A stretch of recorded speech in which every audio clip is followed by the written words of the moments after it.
Hi everybody, thanks for tuning in to the video on this 2019 Mitsubishi Outlander. This particular Outlander is a limited edition Outlander from Mitsubishi. One thing to point out before we start the video is that this is not an Outlander Sport. The Outlander Sports are smaller and don't have third row seating. From a equipment perspective, they're completely different cars. It's not like the Sport has more of something than this has. They're literally entirely different bodies. So I just wanted to point that out right in the beginning of the video because a lot of people get a little confused by that. Starting off the front here, you do have that sort of sleek, it's almost like a black stainless look. If you've seen black stainless appliances up here in the horizontal pieces of the grille. Big black polish, or excuse me, shiny black, gloss black inserts in here, and obviously the standard big chrome swoops that the Outlanders have had since their redesign. Coming around the side, you'll see also a gloss black gloss black rim here, mounted up with a Toyo tire. That tire is about 2/3 tread. If you've watched our videos before, you will notice it's a little different format. I have the whole car opened up. Did that just again to show the difference between the Sports and the regular Outlanders. So as we go around here, I'm really going to try to emphasize the space and the sizing of this car. Looking at this mirror cap, you will see it does have the turn signal integrated into it. In addition to that, if you come around this side, you'll see that there is a blind spot section. This will light up orange if there is a vehicle in the blind spot. On both of the front doors, you'll find this little button. If you have the key in your pocket and you press that button, it will lock or unlock the door for you. It's called a proximity unlock system. Car is fully keyless. If you have the fob in your pocket, it's push button start. You can unlock the doors with your fingertip there, so you don't really need the key at any time. Looking in here, you'll see that these are leather bolstered seats with sort of a, I guess you'd call it almost like a suede insert. They are heated for both the driver and the passenger, and they are power for both the driver and the passenger. So you've got full power seats there, as well as the heated leather and suede. Looking into the glove box here, you'll find there's also our mechanical inspection. So this particular car's a 19, has 17,000 miles on it, well, just under 18,000. So we didn't have to do a whole lot to it, but we still like to emphasize that we do put our cars through a full battery test. We did replace the rear wiper blade, new air filter, oil change. The tires, I was about right there. They're about 2/3 tread, 8/30 seconds in the rear, 7/30 seconds in the front. So plenty of tread left on those. And we did do a complete brake service. Those brakes are more than triple the state minimum.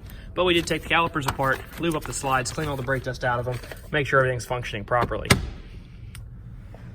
Continuing back around into the back seat, the first row back seat has plenty of room. I'm 5'10", 200 pounds.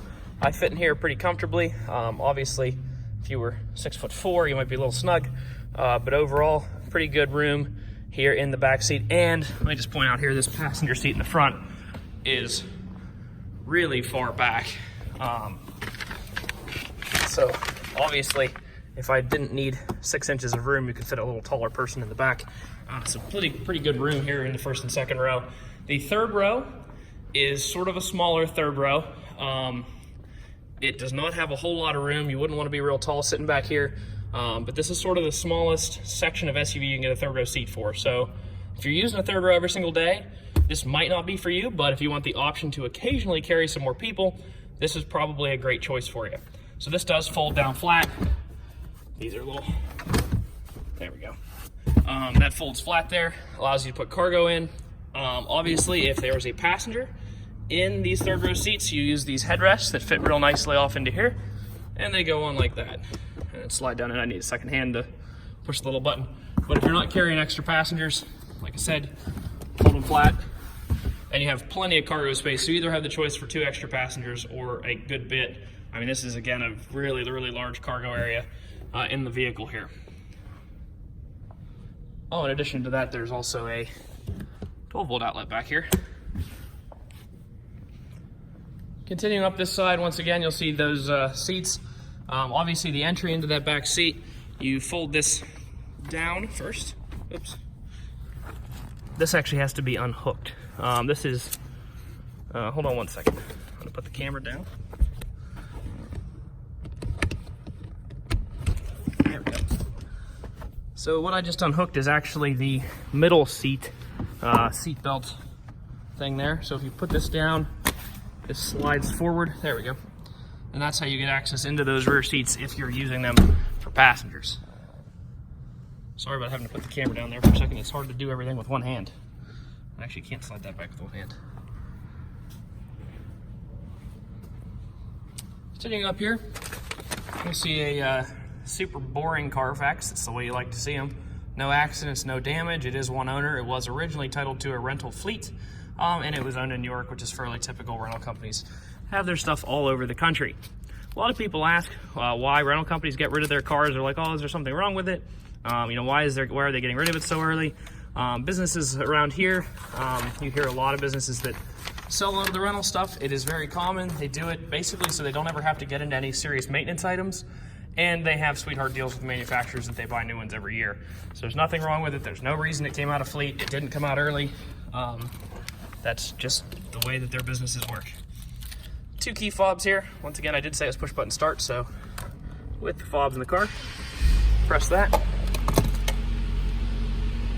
There's gonna be some lights on here only because my seatbelt's unbuckled and the doors are open. But it does, again, you see just under 18,000 miles there. Bluetooth items over here, cruise control items here. In the middle here, you'll find your radio. It does have a high definition radio as well as Sirius XM and AM FM radio. Nice backup camera there. Now, because I have the hatch up, it's pointed up at the ceiling, but it is a nice crisp clear backup camera. Dual zone climate control for both the driver and the passenger. That is automatic, so if I turn this to 71 like it is, hit auto, it'll attempt to hold a temperature just like my house does. Sliding down a little further, you can close these cup holders off if you so desire. Behind that is a USB port, blind spot monitor to turn them off, on and off, and obviously a 12-volt power supply with a dummy cigarette plug in it. This is for if your fobs go dead. So for some reason, if the fob goes dead and you have to get in the car and you use your emergency key, which if you toggle that, there's an emergency key in there that allows you to use it. If it's dead, it's not like you wouldn't be able to start the car. You actually just put it right there, and then it can be started even if the fob is dead. All-wheel drive lock here. If you're in snowy conditions or something like that and you want to lock the all-wheel drive in. Parking brake, auto hold. Auto hold's a pretty cool feature if you've been in a lot of start-stop traffic. What that does is, say you're going down I-95 and it's stop and go, because I-95 is always stop and go. You press auto hold, and when you put your foot on the brake and come to a full stop, you can actually take your foot off the brake and just sit there, and the car will hold it stopped until you hit the gas. Super, super nice when you're in, like I said, stop and go stuff. Just make sure if you get used to it in this car and then go into another one that you don't make the mistake. It does have heated seats. They are 2-function heated seats with a high and a low setting for both the driver and the passenger.